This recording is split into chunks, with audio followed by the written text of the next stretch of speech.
కాదా? బ్యాంకులు కట్టకపోతే ఆ పనే చేస్తారు కదా. అంటే ఇప్పుడు అన్ని అయిపోయినాయి. ఎంఆర్ఓ ఆఫీసుని తాకట్టు పెట్టాడు, కలెక్టర్ ఆఫీసుని పెట్టాడు, హాస్పిటల్ బిల్డింగ్ పెట్టాడు. ఇంకా మిగిలింది ఒకటి, మీ సొంత కొంప, మన భూమి తప్ప అన్ని అయిపోయినాయి. సిద్ధంగా ఉన్నారా మన ఇల్లు తాకట్టు పెట్టించుకోవడానికి? ఇలాంటి వ్యక్తి కావాలన్నా మీకు?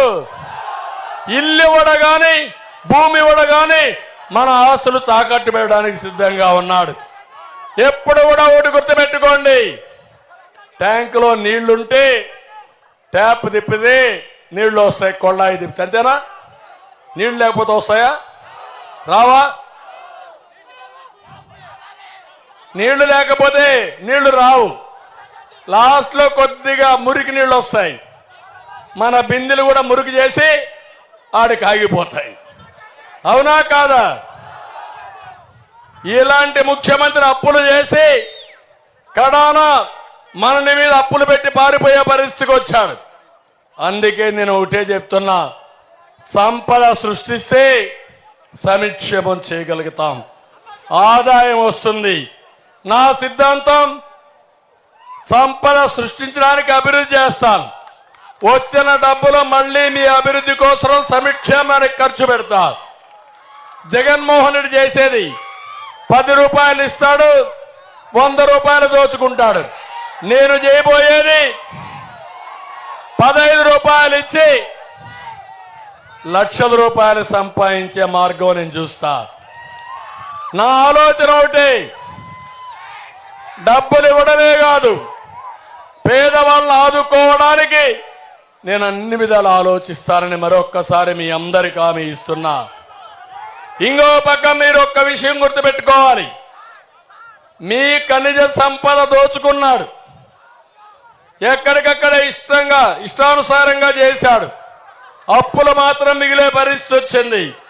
నేను ఒక ఉదాహరణ చెప్తున్నా, పెత్తందారు అంటాడు, పేదవాళ్ళ గురించి మాట్లాడుతున్నాడు. నేను ఒకే ఒక విషయం మీకు చెప్తున్నాను, ఇక్కడ తమ్ముళ్ళు ఎవరైనా సరే, కుటుంబ పెద్ద కానీ, ఒక సంస్థ యజమాని కానీ, ఒక రాష్ట్ర ముఖ్యమంత్రి కానీ పనులు చేసి సంపద సృష్టిస్తే ముందుకు తీసుకుపోతాం. అసమర్థుడు వచ్చి లూటీ చేస్తే ఎన్నికకి వెళ్ళిపోతాం, కంపెనీ కూడా కూలిపోతుంది.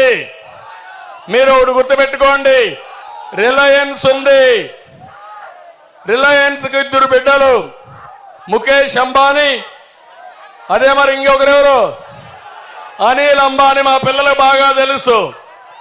ఇద్దరు విడిపోయినప్పుడు తండ్రి ఆస్తుల్లో సమానంగా ఆస్తి పంపకాలు జరిగాయి.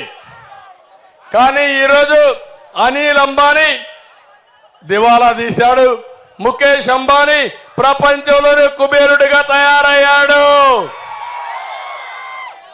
మీకు అర్థమైందా? ఇది నేను హైదరాబాద్ లో సంపద సృష్టించాను. ఎవరేసారా ఔటర్ రింగ్ రోడ్డు, ఎవరు కట్టారా హైటెక్ సిటీ, ఎవరేసారా ఎయిర్పోర్టు, ఎవరు కట్టారా జినాం వ్యాలీ, అన్ని నేను చేసేటే కదా. విభజన జరిగింది, హేతుబద్ధత లేదు, బాధపడ్డా, ఏమీ చేయలేకపోయా. విభజన జరిగిన తర్వాత ఒకటే ఆలోచించా, పట్టుదలగా వచ్చా, అక్కడ చేశాను. అది తెలంగాణకి వెళ్ళింది, పర్వాలేదు, ఈ రాష్ట్రంలో వనరులు ఉన్నాయి. 2029కి నెంబర్ 1 రాష్ట్రంగా తయారు చేయాలని రాత్రి మగుళ్ళలో కష్టపడ్డా. పేదరికం నిర్మూలన చేశా. ఒక విషయం